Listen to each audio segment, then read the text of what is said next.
Hi there, welcome to Appy Chips YouTube channel. I am Ambajan and today we will learn how to install this app on Mac using Homebrew, which is also popularly known as simply Brew. But before we get started, let me answer some frequently asked questions first. To start with, what does a package manager like Homebrew does? Well, a package manager lets you install, uninstall or repair apps on your Mac. A package manager is very similar to App Store on macOS or Microsoft Store on Windows operating systems, except that a package manager uses commands that you type on Mac terminal to install or uninstall different programs. Some of the popular package managers for Mac include Homebrew, Nix, and Macports. And if you are coming from a Linux background, you will feel at home with Homebrew, especially if you have used package managers like apt, pacman, yum, etc. on Linux based operating systems. Next up, is it safe to install the Mac apps via Homebrew? Short answer, yes. In fact, Homebrew is the most popular and thus most widely used package manager on macOS. Moreover, Homebrew is a non-profit member of Software Freedom Conservancy Foundation, also known as SFC Foundation. Many other open source projects like Git, BusyBox, Samba, Wine are all part of this Software Freedom Conservancy organization.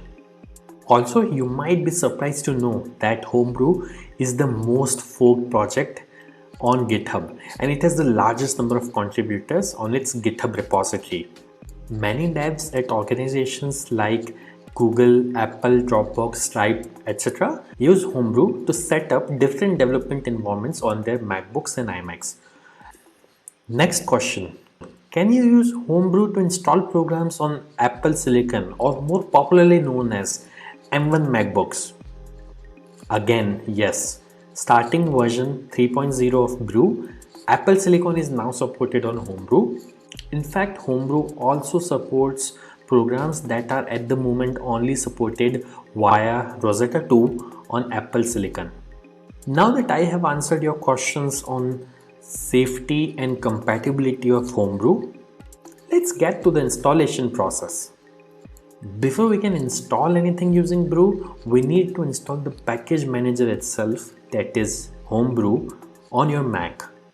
So let's see now how can we install Brew on Mac. Let me open my Mac here.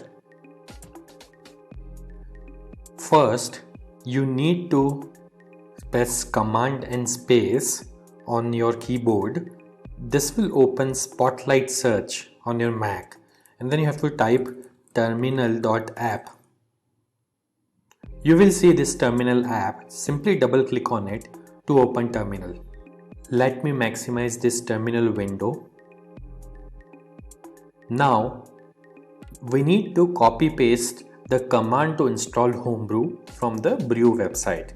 So open your web browser and simply go to the website brew.sh. Once you are on the website, you will see this section called Install Homebrew, which has a command that you can simply copy by clicking on this button over here. Once it is copied, you have to go back to terminal, right click, paste. Now that the command is copy paste over onto this terminal, press enter. This will start Brew installation. Now it is prompting me to enter my user's password on Mac. I am going to type the password now, but it won't be visible on your terminal. Once you have entered the password, simply press enter, and if the password is correct, the script will continue. Now it is saying press return to continue the installation. I'll press enter here, and this will start the installation of Homebrew on my Mac. Let's wait for this to finish. As this message here says, installation successful. So that's it. Brew is successfully installed on your Mac now. Now before we proceed, I would like to highlight that Brew collects anonymous usage data via Google Analytics. As you can see on this page, if you want to opt out, you can simply run this command brew analytics off and press enter, which simply disables the anonymous usage data collection on your Mac. Now let's update the package database locally by pulling the metadata of the latest packages on a local map from the central brew repository. This should typically take less than a minute to complete depending on your internet connection speed. To do so, simply type the command brew update and press enter. As you can see, my local brew database is already up to date because I just installed brew on my system. Now to install the app, let's run the brew install command. Mind you, if during installation, if you're prompted to enter a password, enter your Mac user's password to continue.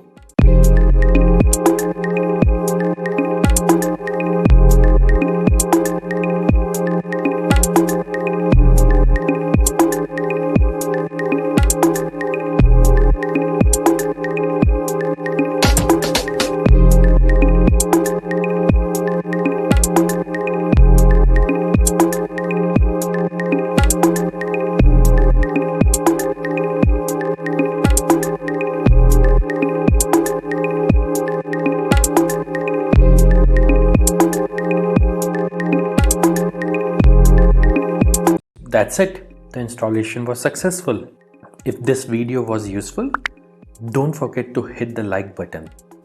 And if you faced any problems during the installation in this video, please leave a comment below and somebody from AppyChip team will reply back to you. If in future any app installed using brew stops working, then you can simply reinstall it using the command brew space reinstall space the name of the program. For example, I'll try to reinstall this program called Hello, which is already installed on my system. As you can see, it is downloading the program and it says reinstalling Hello, and now Hello is successfully installed. And if you want to uninstall any app installed using brew, simply run brew space uninstall space the name of the program. In this case, I will try to uninstall the program Hello, which is already installed on my system. As you can see, within a few seconds, it says the program is successfully uninstalled. Also, over time, brew might end up consuming disk space on your Mac as it keeps installers of the programs that you had installed on your hard disk in a cache directory.